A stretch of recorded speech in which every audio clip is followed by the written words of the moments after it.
So while they're coming up, I want to just tell you, Paul Turner is the executive director for the Fund for Peace. You all know me, I'm a big data nerd. And I always say this, the Institute for Economics for Peace, the Fund for Peace, ACLID, these organizations are what allowed us to have the Global Fragility Act and the data we need to push the field forward. So I'm just indebted to them for the last 20 years that we put this data on. Sorry, Meredith, Paul, come on in. Meredith is the Secretary General for the Global Center for Pluralism. And we were connected, we were trying to remember how we were connected. I get connected a lot to people. And that's one of the best parts of my job. I get to meet just the most fascinating people. And you and I talked, and I was like, oh my gosh, it's a kindred spirit. Because when we were talking, and I also encourage everyone to look at her TED Talk, it's amazing. We have a tendency, and this data from the Edelman Index showed we're still really focused, I kind of say kind of the 1990s called, and they want it back. We're very focused on institutions, the technical fix, the trust building in institutions. But your new resilience index shows social capital, social relations, and that's exactly what the Edelman Index was showing. And I was blown away by the private sector. I don't know if you all picked that up. That is shocking information, I think. But you and I mean, we talked for like an hour and we couldn't just stop talking about this. What is social relations? What is social capital? So I'm gonna start with you, Paul, because you dig down into it. And I really got to understand the resilience index when I was looking at the fact that the US is falling on resilience. Social cohesion, 15 straight years of declining social cohesion, we know. Nate at Fund for Peace explained that to me. That is a freight train going in the wrong direction. That has always stuck with me. So can you talk a little bit about the data? What is social relations? What is social capital? What do we mean by this? Sure. Hi, everybody. It's a pleasure to be here with you, and I'd like to thank the Alliance for Peacebuilding for pulling this big effort together and giving us a chance to learn. I've got some notes because I don't have a photographic memory, and I want to be able to kind of stick a little bit to some of our dogma, for lack of a better label, of it. But the Fund for Peace has been around for about 70 years, and as Liz mentioned, we started to really try and find ways to measure and understand what's taking place in the world around us. And that started out with the Fragile States Index. And a few years ago, we realized it's great to understand fragility, but resilience isn't the inverse of that. And I think that 5-10 years ago, if you'd asked me to have that conversation, I would have said, of course, like you either have fragility or resilience, but they actually can coexist and occupy some of the same space. And one of the examples that I use a lot in that when I talk to people that are kind of wrestling with those, what seem to be competing ideas, we work a lot in Nigeria. Nigeria has multiple layers of fragility. However, Nigeria also performed really well when you looked at what happened with the shocks as a result of COVID. And so there was a lot of resilience that emerged within Nigeria over repeated efforts to try and deal with different pandemics over the decade previous to when COVID hit. And it outperformed many places that you would have expected to have done better because they had stronger institutions, more resources, et cetera. And so there's a quick example of how these, what seem to be competing ideas can coexist. So when we talk about social cohesion in our resilience index, we divide it into 3 different categories. So one is social capital, one social relations, and the other is the confidence in national institutions. Ultimately, we're trying to ask a very simple question. Does people see themselves as part of something? Right, so are they kind of out alone, calling into the wilderness, or are they part of some form of community? And is that community really only local, or do we see horizontal linkages going up to the nation state? And so what those things mean, just to give you a really quick phrase of a definition. So for social capital, we talk about kind of the institutional and interpersonal trust. So it gets very much back at what we were just hearing and learning about with the Edelman's Index. And we're measuring that. So do we trust in our institutions, in our neighbors, in our community, or are we individuals? And so what might that look like? So in the United States, you probably have friends just like I do. They're doomsday preppers, right? So that's very much on the individual side of things. When it all hits the fan, are you gonna run for the hills? And if so, that would suggest there's not a whole lot of social capital going on. But if you're willing to turn to your community, if you're willing to pool resources to help each other out, then that's a really good, very basic indicator of social capital. So next, social relations. It's those horizontal networks between individuals and groups. So again, that can be person to person, it can be person to faith community. There was a question about that. And that gives us a chance to create those support networks that we hear about. So again, none of this is really rocket science, and hopefully this is just a way to frame some of the things that you probably already know. And then lastly, I think part of a key component of social cohesion that our policymakers function in, and a lot of us that work on the meta level are looking at the confidence in the national institutions. And I think in the United States, that's where a lot of the attention has been focused on. Maybe it's because it gives us an excuse to not look hard at ourselves and what we're doing within our families and within our neighbors as we're contributing or undermining social cohesion. But that confidence in national institutions, I think without it, you have the policy implications are really hard to try and figure out how to deal with that. But it's looking at issues of access to public services. Are people feeling like they can engage in the political, social, and economic processes around them? And a lot of times in our media, we're hearing stories about the fact that people don't feel like they have a sense of agency. They don't feel like they're represented on the Hill. Whatever the case might be, that the economy has left them behind. So that shows, again, that reference to the freight train moving in the wrong direction just a little bit. Maybe just 1 or 2 more minutes, Liz? Okay, so when we look at our corollary to the State Resilience Index, the Fragile States Index, we see trends, whether we're looking at highly developed countries like the United States, those that are emerging, Brazil, India, or those that are struggling like Nigeria, where group grievance and factionalized elites are driving this collapse in social cohesion. And I think those are interesting, concerning, but maybe a little bit terrifying, that it's not just happening in a couple of places here and there where we can see all kinds of similarities, but we're seeing this take place across huge swaths of the international community. And I think that speaks to some really scary trends that we see within humanity, maybe. We heard yesterday that strong economies and strong democratic institutions quickly collapse when they're confronted with a shock, and we've found that to be true. I want to talk just for one other minute about some work that we've been doing in partnership with Notre Dame and a team within their iLab.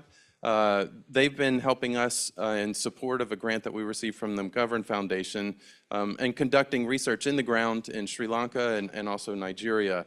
And again, there's some things here that are hopefully going to validate some of your understandings. So when we look at how do we get at issues of trust, when we think about trust being transactional, we've completely missed the boat. Trust isn't about clientelism. It's not about loyalty. It's something that is gradually earned and can go very much one way. I think when you start to see those positive loops, then you start to see a really healthy society, but it's not based on one favor being returned for something else. I think when we look at trust in governance, that emerges from, again, things that we probably already know, transparency and accountability. There was an interesting twist that emerged from some of the field research that we've been doing where the completion of state projects. So is the government following through with what it says it's going to do, being a really key element in building trust in the nation state. And then lastly, that trust is central to cohesion and fostered through the perceived legitimacy and efficacy of government and civil society. And so again, I think that's looking at some of the challenges that we might see. Can we build trust within formal institutions, and can we build trust within informal institutions, and what's required of that? And if you have it in one, does it automatically default to the other? And the answer is, in most circumstances, no. But there's a really quick kind of overview of some of the work that we've been doing, and yeah, happy to engage in conversation. So thank you, Paul. And this is so important. And we need to do better as a field. I have said this before. We need to keep the Fragile State Index and the Resilience Index and IEPs and ACLEDs. We need to keep it on our desktop, and we need to keep it open. And we need to go back to it. And when we're doing something, we need to make sure that it's correlating to the data. And this data is what is going to help build and advance our field. So when I was looking at the US, I was like, wait, 15 straight years? Oh, it's not good. I went in and I was looking at the data. What's not working in the US? What is working in the US? Civil society is working. High scores on civil society, for example. So that's what you have to do. You have to go into the data and look at it and apply it to programs and policy. And I can't stress that more. So thank you, Paul. So Meredith, you've heard all of this. You really, and you know, like I said, and I'm not saying don't work on institution trust, but that's one leg of the stool. And if you're not working on the social relations and the social capital, and it can be a little confusing, I have to go back and look sometimes and remember, think about what it is. So what does that look like? And why, your organization is like dedicated to this. And that's why I was so just blown away by your work.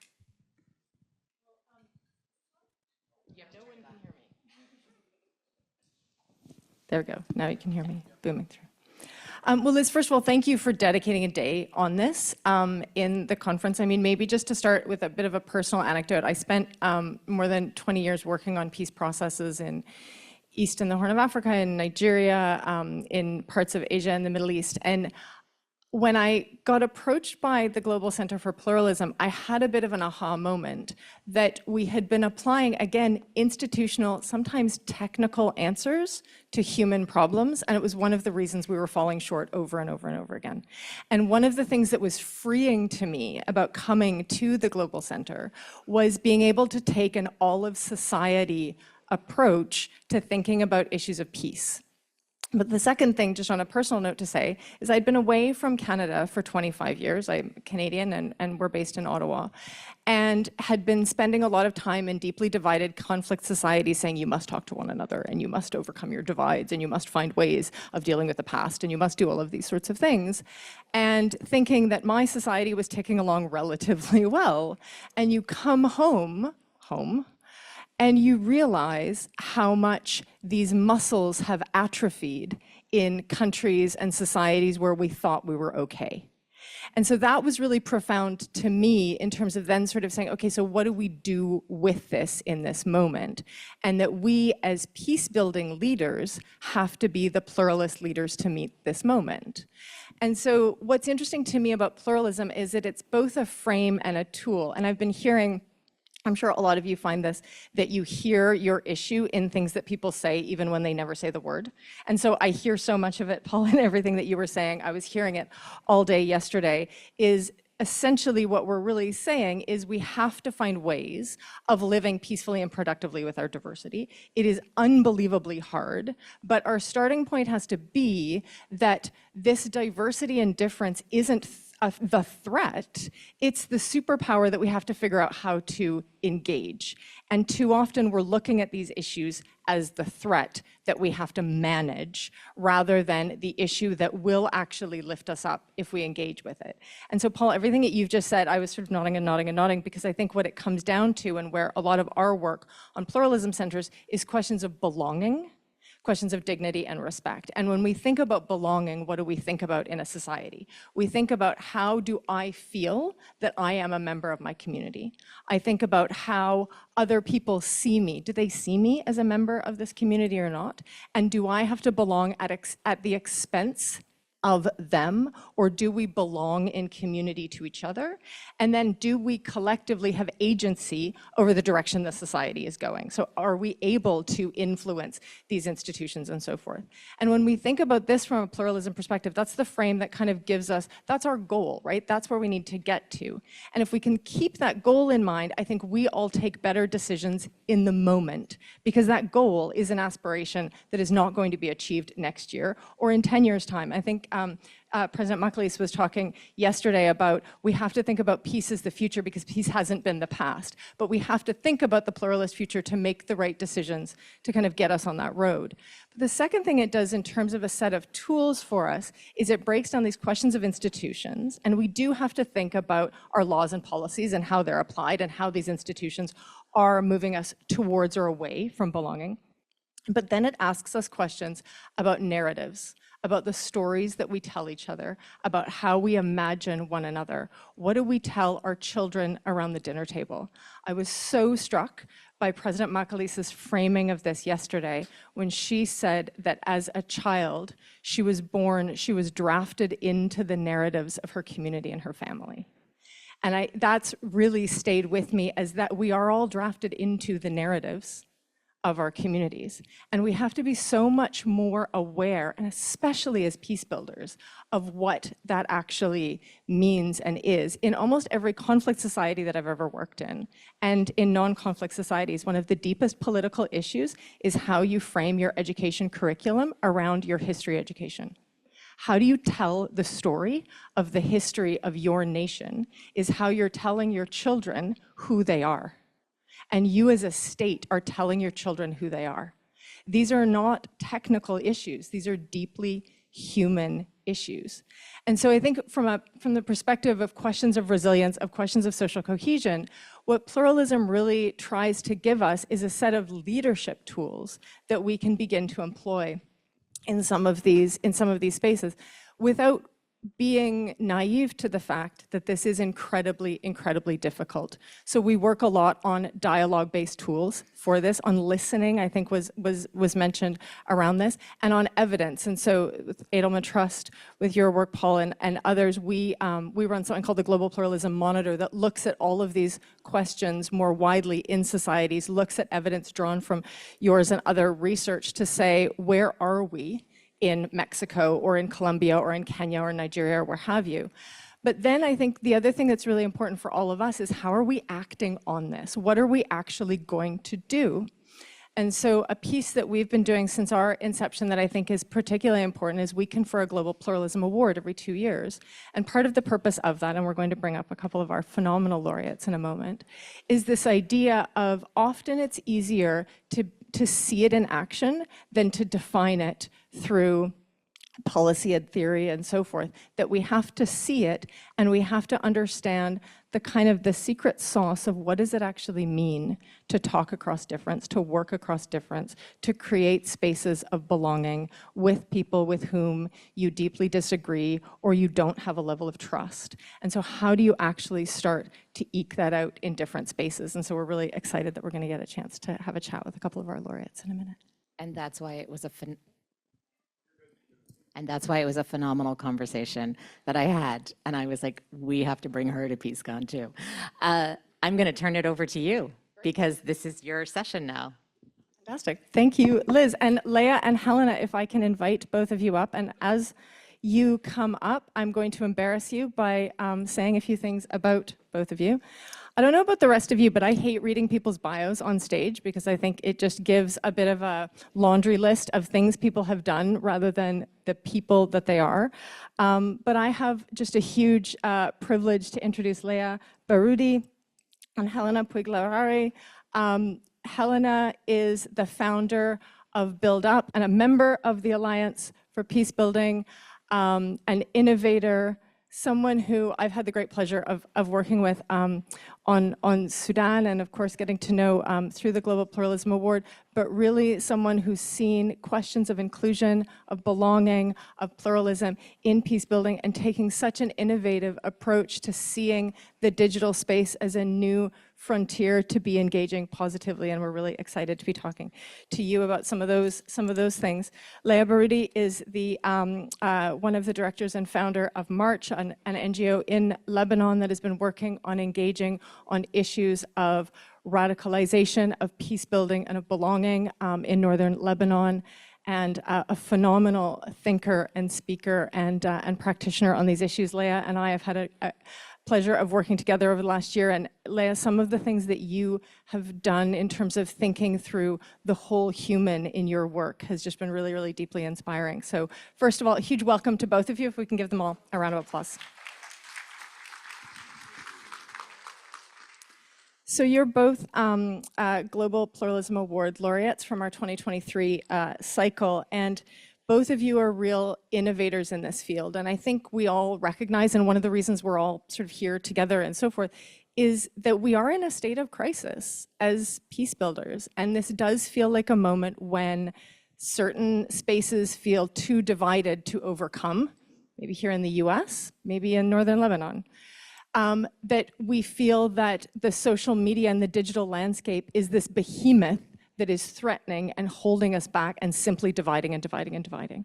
And so I really wanted to start with both of you to talk us through a little bit of your own origin stories about what was your aha moment in these spaces when you said, wait a minute, there is something that I can do that is different, that will take us forward. So Leah, maybe I'm going to start with you. Thank you, Meredith, for this very nice introduction. I'm very humbled and happy to be here.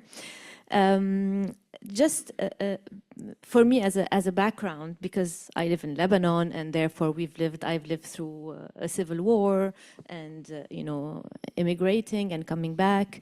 As a Lebanese Christian, living mostly my life shielded, but also in the back of my mind, always hearing that the other is out to get us as a minority.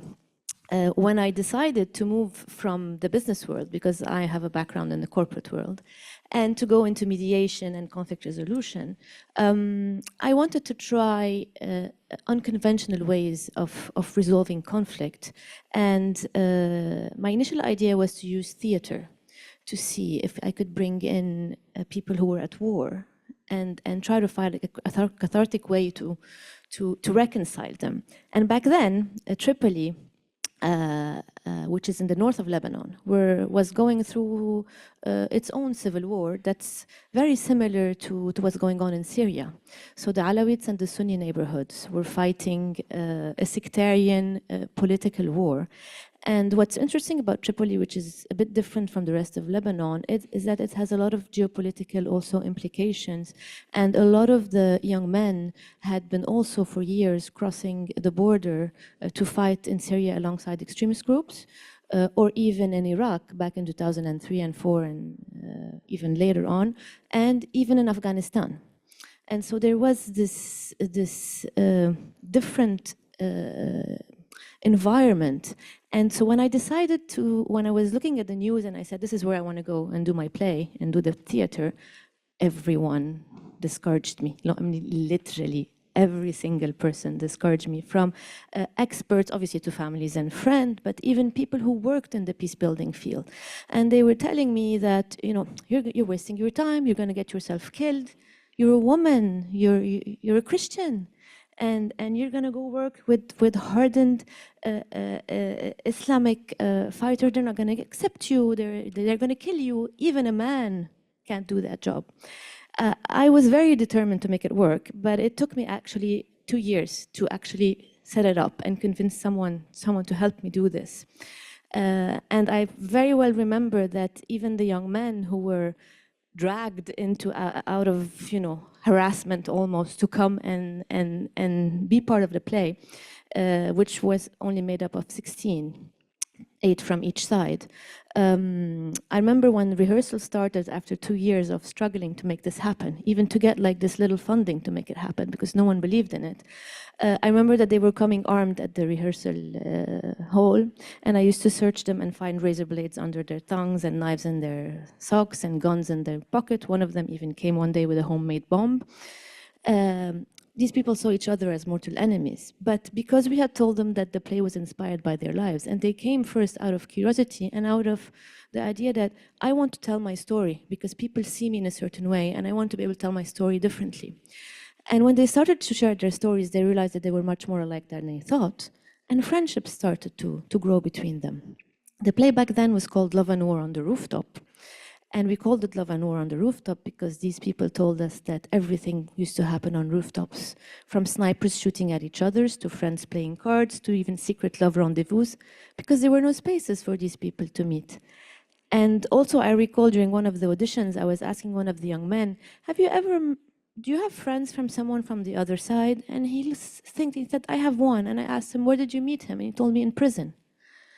And I looked at him very naively and I said, but why in prison? You literally live a few meters apart because the two neighborhoods were so close and just separated by one street, ironically called Syria Street because the whole issue was about Syria. And so he told me, where do you want us to meet? In a public park? And this is where my first aha moment came. And I said, we need a space. We need a space for these people to feel safe, to meet and unite. And this is where, after the play, which toured all over Lebanon with full houses and standing ovations, and it was like around 50 performances, we had to stop at the end because we were exhausted. We opened a cultural cafe, which I called initially back then a cultural cafe, on the former demarcation line between the two areas, as a space where everything started. I just want to share one story about somebody that was part of this display, that was part of everything. I'm going to use his nickname, his war nickname, which is Atris. But Atris joined the play very skeptically, and the first 2 weeks he was looking back, very aggressive. And then one day he comes to me after 2 weeks and he tells me, I'm leaving. And I'm like, where are you leaving? And he looks at me provocative, he said, I'm going to Syria. It's like, what are you going to do in Syria? And he tells me, you're an infidel, you're not going to understand. And I say, try me. He said, I'm going to join the Nusra Front. I'm like, okay, why is that? And he starts telling me, because we are victims and we are being oppressed and our brothers are being oppressed. And he keeps on talking, and then he tells me, and this way I can get married and have kids. And like, why don't you get married here? And he tells me, well, because I'm stateless. I was like, well, aren't you Lebanese? And he said, yes, but my father was in prison when I was born, and he couldn't register me. And then the deadline passed, and in Lebanon, the laws are ridiculous.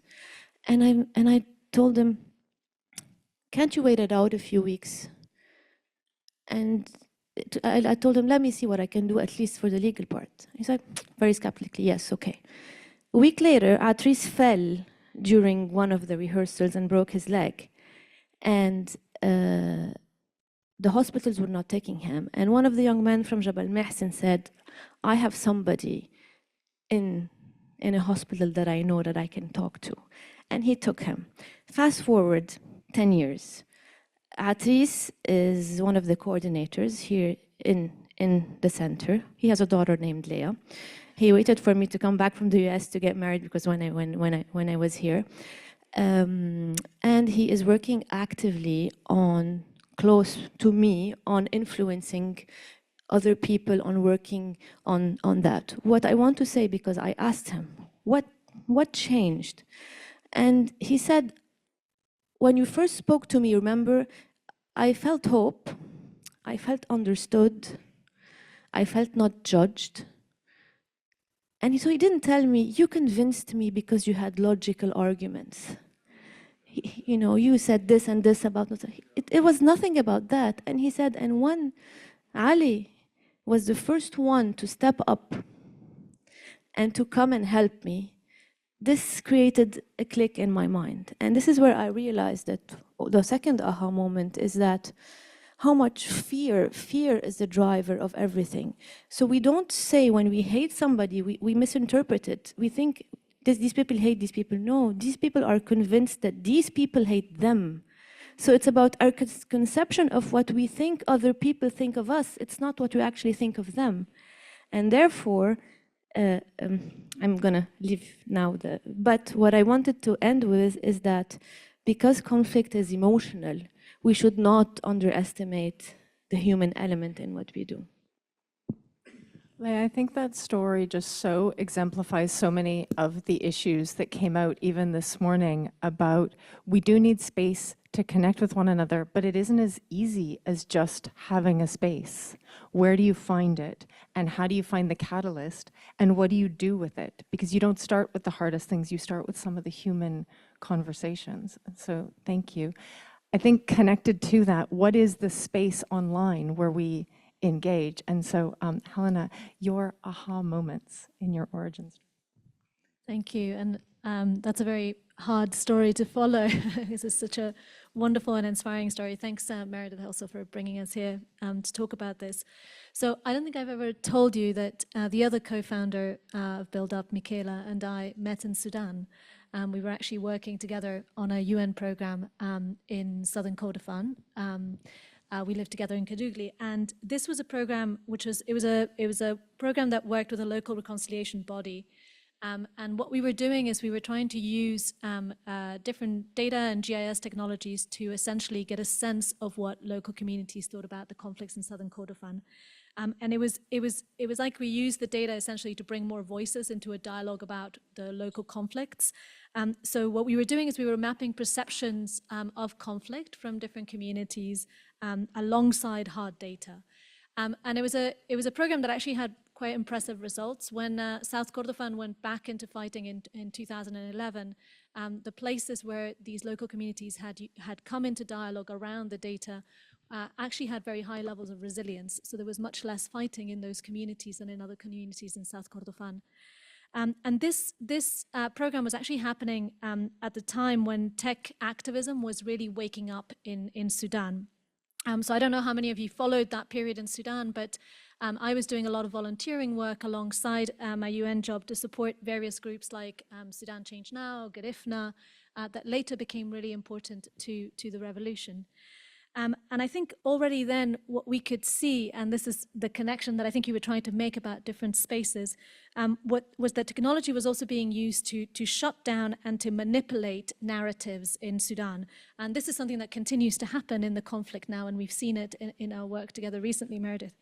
And for me, that created an aha moment, right? And the aha moment was about the way that technology was changing who tells the story of what conflict is and what peace we want to build. And how the online space, as you said in the introduction, was really becoming a space of peace building that intersects with all the other spaces where power plays out, but one that is becoming increasingly important. I think that also came out in what Kirsty was sharing, right? In their data that is showing up as well. So I think pulling on that string, on that kind of aha moment is how you get to a lot of what we do at Build Up. So all of our programs are in one way or another designed to bring more voices into conversations about peace and to create spaces where those voices can be heard concurrently. And through our programs, we're basically constantly asking some of the questions that have come up this morning. We're asking what voices are being heard, how is this shaped by power structures, and critically, how is the technology and the digital spaces that we navigate, how is that amplifying the power imbalances that are already shaping what voices are heard in dialogue? So yeah, from aha moment to kind of how that shaped our programs. And I think one of the things that I think is really powerful about that is recognizing that the digital space is a space for peace building. And again, you know, when we talk about diversity being the superpower, not the threat, that digital can be the superpower, but we have to find these ways of harnessing it. And you know, when we think about pluralism in a lot of the spaces that both of you have worked in, often there is a misunderstanding of what we're talking about. And I think you've all found that you get someplace and you say, well, we need to talk about diversity, we need to talk about difference. And people say, no, because it's been weaponized and because because this can't be, this can't be, this can't be. This is too much of a minefield to engage in. But really what we're talking about is not amplifying the different pieces, it's figuring out a way of getting across it by bringing in more voices, as you say, or by coming to the core, to the human. And so as good, diligent Pluralism Award laureates, I am going to ask both of you just to reflect a little bit on sort of how you've seen those pieces in your own work, because I think one of the reasons that we seek out people like yourselves in these spaces is that these issues of trust and belonging, these kernels of how you're doing these things, we're not going to take what either of you have done off a shelf and apply it to other places.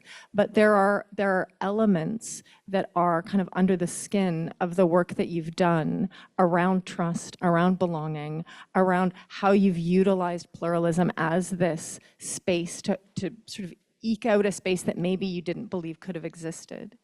And I think that that's one of the things that we all really need to share with one another is like, what are some of those secret elements that then we won't copy, but we will be inspired by in looking for in some of our other work. So maybe, Helen, I'm gonna bounce back to you and then I'll come to Leah.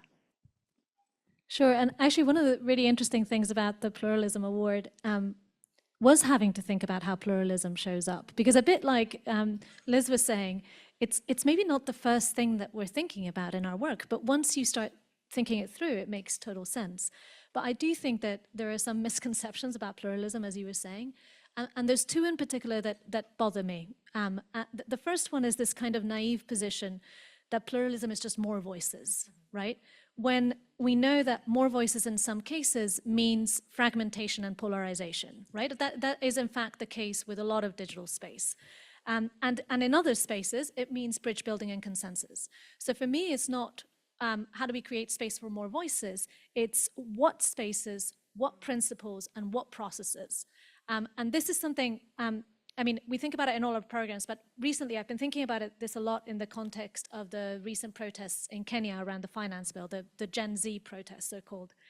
And you know, we've been in conversation with UN officials about the protests, and there seems to be this kind of frustration, this kind of line that there's a clear need for dialogue, but the protests are leaderless.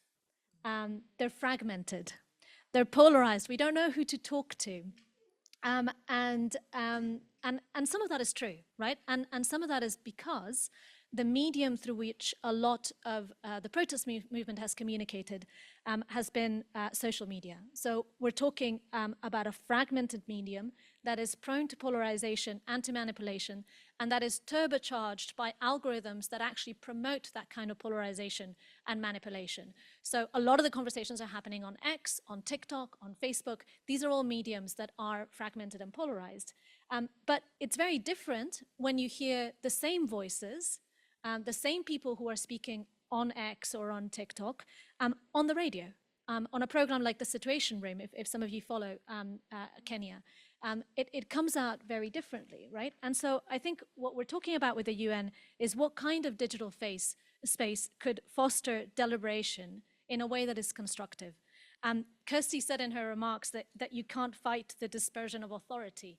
And I completely agree. I actually think what the UN and what the government needs to do is to lean into it and to think about what is the kind of digital space that would foster deliberation and consensus building. And there are platforms that can do that, right? So that's what we're basically working on there. I think, however, the challenge with that leads me to the other issue with pluralism that I kind of grapple with, right? Which is that sometimes when you, particularly in the space that we work in, when you create a digital space for dialogue, it can seem like a gimmick, right? Or in the words, I was talking to someone about the Kenya work that we're thinking of doing, and they said, you know, we don't want to be shepherded into something, which I really loved as a way of kind of talking about it. And I think this is also something that actually Kirsty touched on when she was talking about, you know, this kind of shift in between trusting authority versus trusting peers. It's very similar to that. So for me, the second misconception of pluralism is to think that the inclusion of more voices in a space necessarily leads to belonging. It does not. For belonging, you need ownership. And what that calls on us to do is to think about how do we own the spaces in which democratic processes or dialogue unfolds? How do we make sure that those are spaces that everybody owns and that don't feel like they're coming from somewhere else? And that's something that we thought a lot, quite about a lot in our work in Somalia in particular. Our experience there has shown that bringing new and different voices and centering a diversity of Somali voices in the design of the electoral system, we've been working with the electoral commissions there, can lead to really unexpected innovations. For example, in the Puntland local government elections, there was an innovation around hybrid open and closed voting lists. This was a system that, I can go into the details of it, but it led to a lot of confusion and questions among the international community. But the Puntland stakeholders saw it as an important means of really driving trust and credibility, and critically, Somali ownership of the democratic process, right? So that kind of inclusion is one that actually fosters belonging. So I think for me, like, our work is kind of to unpack and untangle how these spaces where we exchange, including the online spaces, can be designed to be truly meaningfully plural, or not. And if they're not, then they can become conflict drivers, right?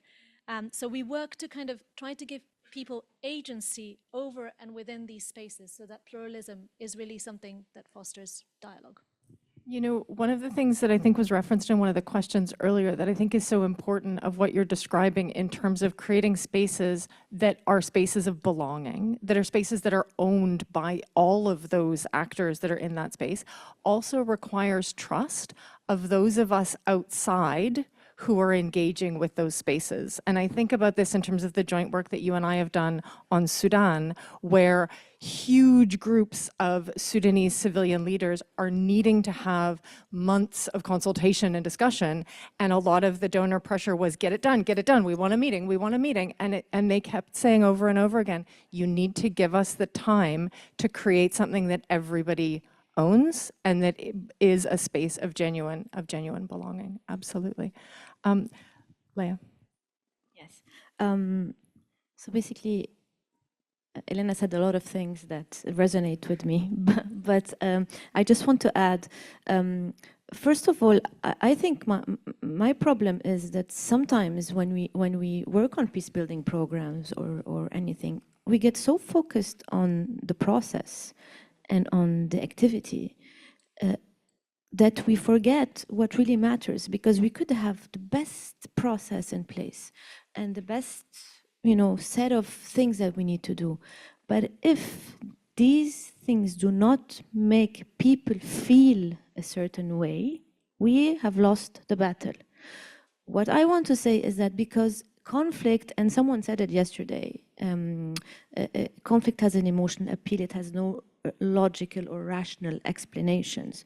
When I'm talking about the people who get mobilized, not the people who instigate the conflict. And so conflict is emotional, and therefore when people get drawn to violent groups or etc., it's to feel certain things, it's to feel belonging, it's to feel that they matter, it's to feel that they have relevance in the world, it's to feel that they're trusting each other. And therefore we need to provide this alternative. And this alternative cannot only be done if we do just checks and balances and analyze the data and do the right process. No, because it's also about us. It's not about us, but it is about us, the mediators and the peace builders. And I think also one other thing that is very important to address, and it is the concept of identity.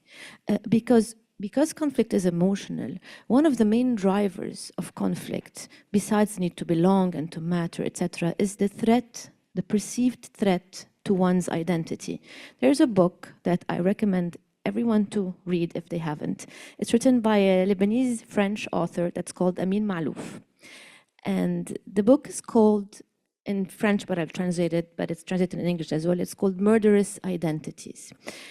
And I think it was one of my aha moments as well while working after reading this book. He says something in this book. He says, each and every one of us has multiple identities.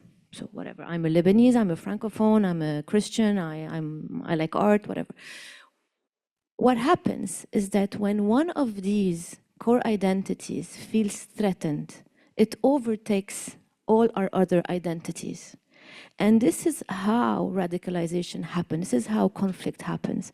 When my Sunni identity feels threatened because of local or geopolitical or media or social media, I will become this and only this. And the key is to make people feel safe again in their identities. And this is something that we really need to always be focusing on, because we tend to, besides the fact that big social media and other types of conversation, not really conversations, because we are in an attack mode and we label people, but also when we lock people in certain identities, they will prove that they are this identity. So we need to look at what else is there. And I'm just going to share another story, because these mark me a lot, of another young man who had fought, who has spent 5 years in Syria fighting with ISIS, and who came back to Lebanon, hiding 2 years from the security institution, wanted, hiding underground with suicide belts over him, until his family just said, you know, he's here because they were afraid for his life and for them. And he was incarcerated after that for 6 years on terrorism charges in Lebanon, in a building where all the people incarcerated on terrorism charges were housed together, because this helps, you know, because, and so he was released, and 2 years later, one of the young men who become our advocates and who work with us tells me, there's someone I want to bring, but I'm telling you it's going to be hard. But because every door closed in his face, you know, no one is willing to, you know, give him a job. He doesn't have any skill to become a freelancer, but he's very resistant. And effectively he came in, and I was doing the interview with him, and he wouldn't look me in the eye. He left 3-4 times. He saw Alawites and me, an infidel, and he went crazy. Anyway,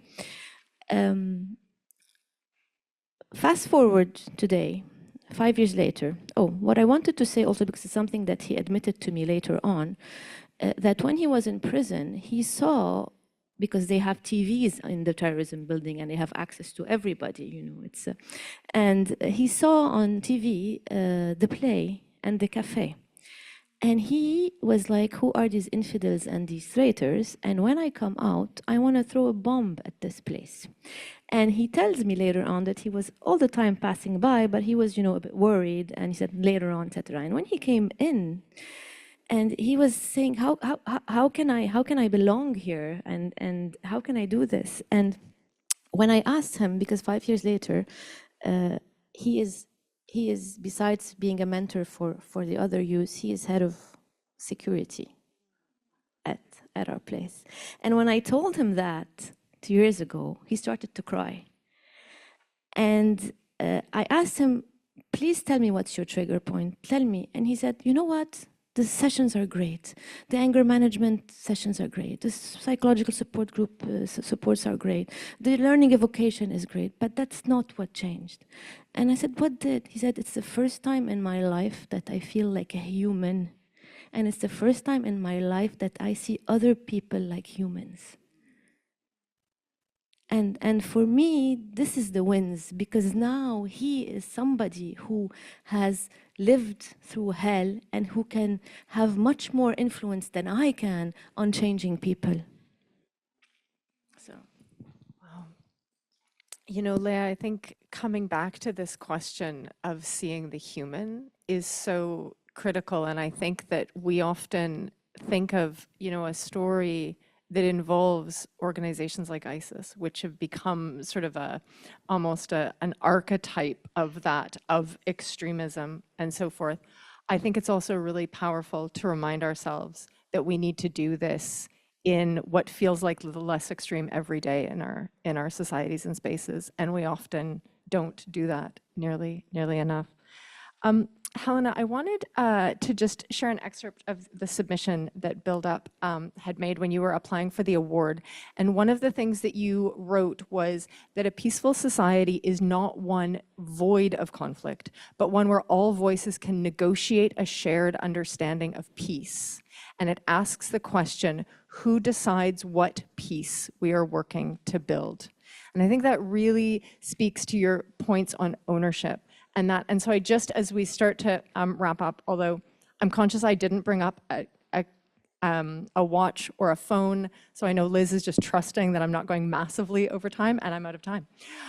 So in your last moments, just if you could just reflect a little bit on that question of how we develop that shared piece that we want to build. And then Leah, I'm going to ask you to say one last thing. So Meredith, you talked earlier about what we tell our children, and actually that excerpt from the application is very personal to me.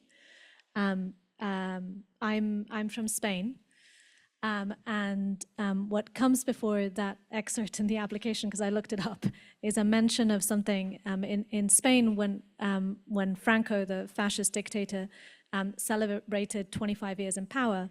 He had a slogan which was 25 years of peace. Pro-democracy and anti-fascist activists like my parents had a counter slogan which said, "We don't want the peace of the graveyards." And I think that I think that the reason this is important to me is that that's why we need all voices to negotiate what peace means.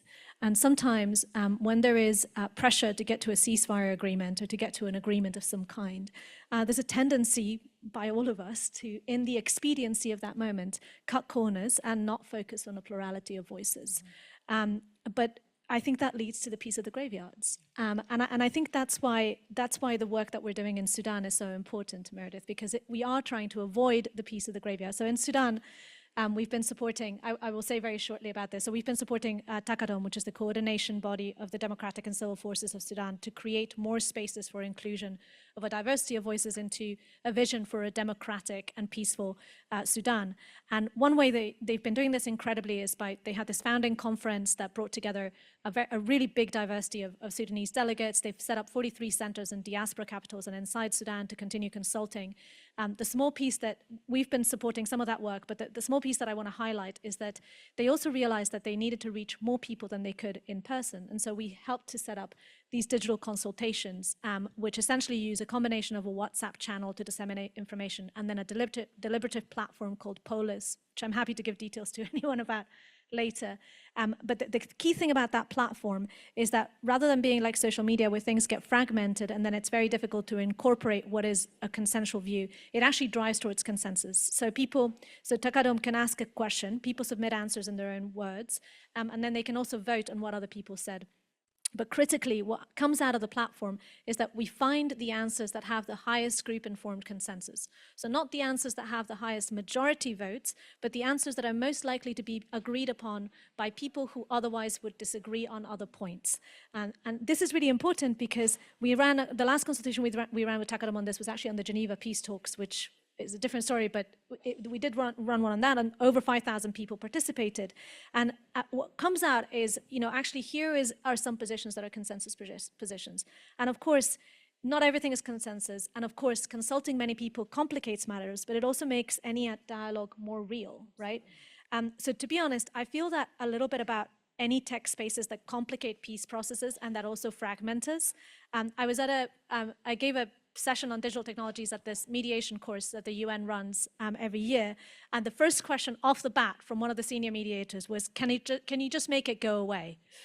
And I was like, can't do that. I can't do that. But actually, even if I could, I'm not sure I would want to, right? Because I think what we need to think about is basically how much fragmentation and polarization are we willing to risk for the sake of meaningful consensus and dialogue, right? And in that balance is where we get to that definition of pluralism for me. And what are the trade-offs that we can't make, right, to these sorts of spaces? So Leah, I just want to ask you in the last word, of the stories that you've told and thinking about action that people can do, what can people do to bring in that human in their work? That's a tough question to answer in a few seconds. But I think, as I told you, Meredith, I think it's not about us as Peacebuilder, but yet it is about us. We should have the courage to lead, even when it's scary, the courage to be consistent, and the courage to be vulnerable, because we don't need to always look neutral and always know. We have to show also the people we are working with that we are as vulnerable as they are. This is the only way we will be able to build trust. This idea that mediators should be like robots and not express emotions, for me, it was quite the opposite. No, we have to have the courage to be ourselves. I think that fast forward after over a decade of working from the theater to the cafe, etc., I think that what works, and Elena said it, it's giving ownership. So today, after working with over 600 former fighters and former prisoners, they are the ones today that are taking ownership of what's happening. Every single step we take, the first people I consult is them. They're telling me, no, this is not how we should do this. This is how we should do this. They have the credibility to continue. And I think that this is the important part as well, is that yes, we talk about ownership, but how do we give ownership? It's not with consultations and what do you think and just interviewing a community, what do you think we should do here and here? No, we have to build trust. We have to equip them because they need our help sometimes, and we need theirs also. If it wasn't for their insight, I think I would have been killed like 10 years ago with all of the threats and everything. So we need each other to work. Peace builders need the people they are working with and vice versa. And we should not underestimate that. I think I'll end with this. Listen, thank you both. Thank you, Liz, for giving us the trust of an extra 10 minutes to finish the panel. I won't say anything other than just to thank you all, and I hope that we can continue this conversation. I think it is the elemental conversation for all of us as peace builders, but also as members of our own society right now. So thank you very much.